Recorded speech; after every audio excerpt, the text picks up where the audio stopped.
മണിക്കുട്ടന്റെ 5ാമത്തെ ദിവസത്തെ കാഴ്ചകളാണ്. നമ്മള് 3ാമത്തെ ദിവസം 1ഉം 2ഉം ദിവസം അവൻ തീരെ എഴുന്നേറ്റില്ല. 3ാമത്തെ ദിവസം നമ്മൾ 2 പേര് ഹെൽപ്പ് ചെയ്ത് അപ്പുറം ഇപ്പുറം നിന്നും കൊണ്ട് പിടിച്ചിന്നിപ്പിച്ച് നിർത്തുമായിരുന്നു. 4ാമത്തെ ദിവസം നമ്മൾ ഇന്നലെ നമ്മൾ ഒരു സൈഡിൽ നിന്നുകൊണ്ട് ഹെൽപ്പ് ചെയ്ത് ഒരു സൈഡ് മാത്രം നമ്മൾ ചാരി നിന്ന് എണ്ണിപ്പിച്ച് നടത്തിക്കുമായിരുന്നു. ഇതിപ്പോ നമ്മള് ഇച്ചിരി ഞാൻ ഈ പുല്ലുകൂട്ടിന്റെ ഇപ്പുറത്ത് ഇറങ്ങി ദൂരെ നിന്നാണ് നമ്മളിത് നോക്കിയാൽ മതി. വീഴുന്നുണ്ടോ എങ്കിൽ നമ്മൾ സപ്പോർട്ട് ചെയ്താൽ മതി. ഇപ്പൊ കുഴപ്പമില്ല. ഒരു 4 കാലും സപ്പോർട്ടായിട്ട് ഒരു 10 ചവിട്ടടിയൊക്കെ തന്നെ തിരിഞ്ഞ് നടന്നും കറങ്ങിയൊക്കെ വന്നു.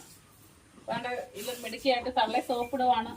ഇച്ചിരി പാല് കൊടുക്കുമെന്നൊക്കെ ചോദിച്ചിട്ട് പിന്നെ നമ്മൾ കുപ്പിയിലാ പാല് കൊടുക്കുന്നേ. ഇപ്പൊ ഇയാൾ ഇച്ചിരി കൂടി ബെറ്റർ ആയിട്ട് മാത്രം നമുക്ക് പാല് കുടിപ്പിക്കുന്നതേ ഉള്ളൂ അങ്ങോട്ട്.